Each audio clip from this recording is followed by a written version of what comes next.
Isang mapagpala at magandang oras sa mga all. Tuloy na ang suspension ng It's Showtime. Naway maging aral ito, no, sa lahat ng mga noontime show, sa mga host, na maging maingat. Actually, maganda itong ginagawa ng MTRCB.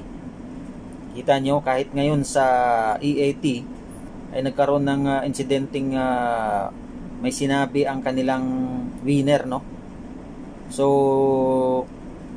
nagpakita ng ng takot itong EAT, si Bossing. Humingi kagad ng paumanhin live on the spot. So makikita mong resulta ng paghigpit ng MTRCB. Kaya good job, no, MTRCB. Sa dako naman itong It's Showtime, ang suspension niya ay mag-uumpisang itong October 14 hanggang 27 at magbabalik sa October 28. Sana naman sa pagbabalik ay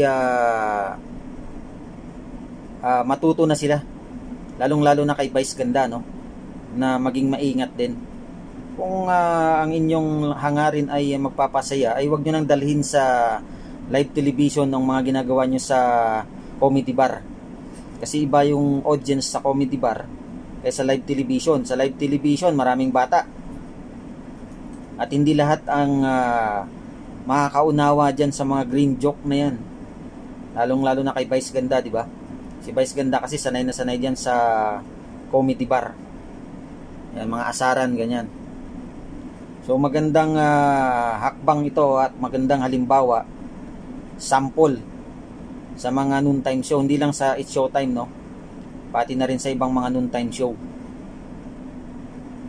Etong ABS-CBN naman, hindi man lang humingi ng apology. Talagang pinaglalaban na wala daw mali sa ginawa ng host ng It's Showtime. Ay, ganun talaga ang ABS-CBN. Matigas.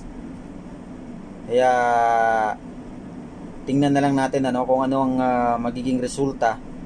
Kung ipagpapatuloy pa rin nila yan, ay bawat isang mamamayang Pilipino na lang ang bahalang humusga.